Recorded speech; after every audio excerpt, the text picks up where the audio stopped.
নমস্কার বন্ধুরা, আপনারা সকলে কেমন আছেন?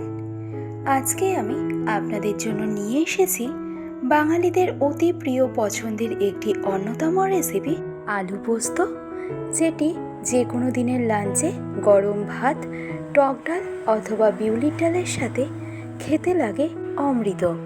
তো তাহলে আমাদের আজকের এই রেসিপিটি শুরু করা যাক। আর আমি প্রিয়াঙ্কা আপনাদের সকলকে আমার চ্যানেল ডেলিশিয়াস রেসিপি বাংলাতে স্বাগত জানাই। তো আমাদের আজকের রেসিপি আলু পোস্ত তৈরি করতে আমি নিয়েছি 500 গ্রাম পরিমাণে মিডিয়াম সাইজের আলু, যেখানে আলুগুলোর থেকে স্কিনটাকে খুব ভালো করে ছাড়িয়ে নিয়ে আলুগুলোকে আমি জলের মধ্যে ভিজিয়ে রেখেছিলাম। তো এবার দেখে নিন আলু পোস্তর জন্য আলুগুলোকে আমাদের ঠিক কিভাবে কেটে নিতে হবে। ভীষণই সহজ। আলু পোস্তর জন্য আলুগুলোকে আমাদের ঠিক এরকম ছোট ছোট কিউব করে কেটে নিতে হবে। খুব বেশি বড় কিউবস করে আলুগুলোকে কেটে নেওয়ার কিন্তু দরকার নেই।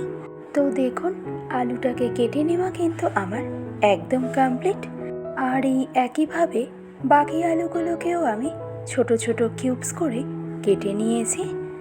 এবারেই কেটে নেওয়া আলুগুলোকে আমি ট্রান্সফার করে নেব জলের মধ্যে। এতে আলুর মধ্যে থাকা স্টার্চের কারণে আলুর মধ্যে কোনো রকম কালো দাগ একদমই চলে আসবে না। এবার ফাইনালি আলু পোস্তটা তৈরি করব। আর তার জন্য একটা ফ্রাইং প্যানের মধ্যে আমি দিয়ে দিলাম 3 টেবিল চামচ পরিমাণে সর্ষের তেল। মিডিয়াম ফ্লেমে তেলটাকে খুব ভালো করে গরম করে নেওয়ার পর ফোড়নের জন্য অ্যাড করলাম 2টো শুকনো লঙ্কা।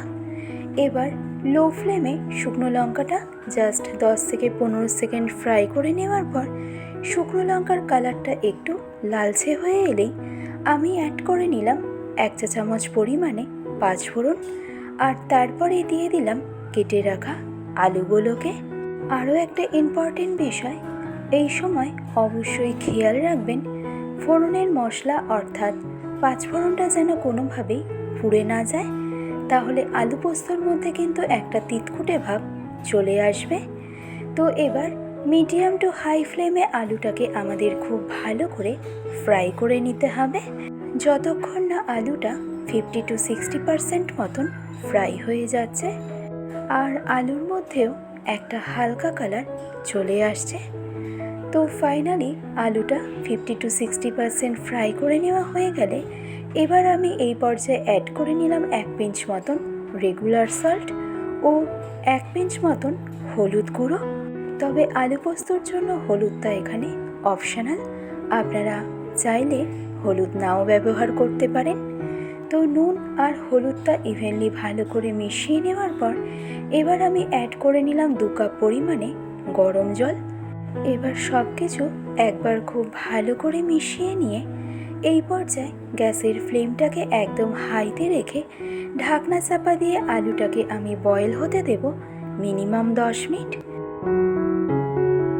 আর আলুটা ফ্রাই হতে হতে ততক্ষণে অন্য পাশে অন্য একটা ফ্রাইং প্যানের মধ্যে আমি দিয়ে দিলাম 2 টেবিল চামচ পরিমাণে পোস্ত। এবার লো ফ্লেমে পোস্তটা জাস্ট একটু ড্রাই রোস্ট করে নেব। তবে এটা খুব বেশিক্ষণ সময়ের জন্য কিন্তু একদমই নয়, জাস্ট 1 মিনিট। আর এই পোস্তটা হালকা রোস্ট করার সময় এটা অবশ্যই খেয়াল রাখবেন পোস্তর মধ্যে যেন কোনো রকম কালার চলে না আসে। তো পোস্তটা 1 মিনিট সময় ধরে হালকা রোস্ট করে নেওয়ার পর এবার এই সম্পূর্ণ পোস্তটা ব্লেন্ডিং জারের মধ্যে ট্রান্সফার করে নিয়ে পোস্তটাকে সবার প্রথমে হালকা একটু ক্রাশড করে নেব। কারণ পোস্তর ফাইন পেস্ট তৈরি করার আগে যদি পোস্তটাকে এভাবে একটু হালকা ক্রাশড করে নেওয়া হয় তাহলে পোস্তর ফাইন পেস্ট তৈরি করার সময় তাতে কোনো রকম দানা দানা একদমই থেকে যায় না। তো ঝালের জন্য আমি অ্যাড করলাম 5টা কাঁচা লঙ্কা ও স্বাদ অনুসারে রেগুলার সল্ট। এবার সবশেষে 1/4 কাপ পরিমাণে জল অ্যাড করে পোস্ত ও কাঁচা লঙ্কার একটা ফাইন পেস্ট তৈরি করে নেব। তো দেখুন পোস্তর পেস্ট কিন্তু একদম ফাইন তৈরি হয়েছে। আর এর মধ্যে কোনো রকম দানা দানা একদমই থেকে যায়নি। অন্যদিকে এতক্ষণে 10 মিনিট পর দেখুন এই পর্যায়ে আলুটা কিন্তু আমাদের একদম পারফেক্ট বয়েল হয়ে গেছে। আমি একটু আপনাদেরকে চেক করে দেখিয়েও দিচ্ছি। আলুটা দেখুন এই স্টেজে একদম 90% মতন বয়েল হয়ে গেছে।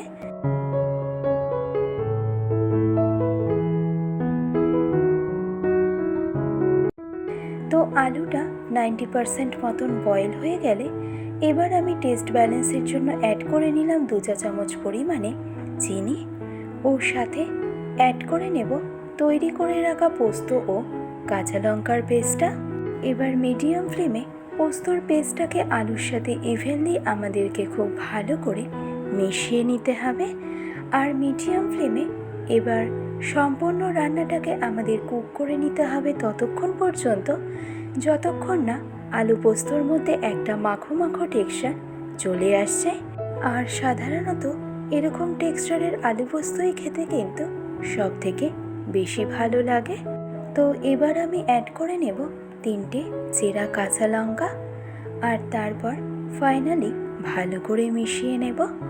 তো হয়তোবা আপনারা দেখে বুঝতে পারছেন যে এই পর্যায়ে আলু পোস্তর টেক্সচারটা কিন্তু একটা সুন্দর গামাখা টেক্সচারে চলে এসেছে।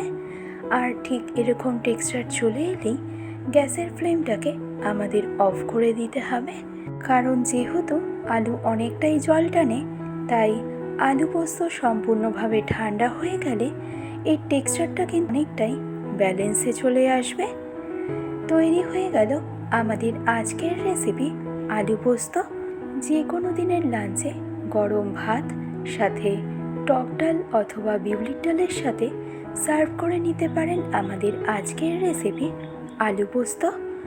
ভালো লাগলে রেসিপিটি অবশ্যই এইভাবে ট্রাই করে দেখুন। আশা করছি আপনাদের সকলের ভীষণই ভালো লাগবে। আজকের ভিডিওটি তবে আমি এখানেই শেষ করছি। ভালো থাকবেন, সুস্থ থাকবেন, ধন্যবাদ।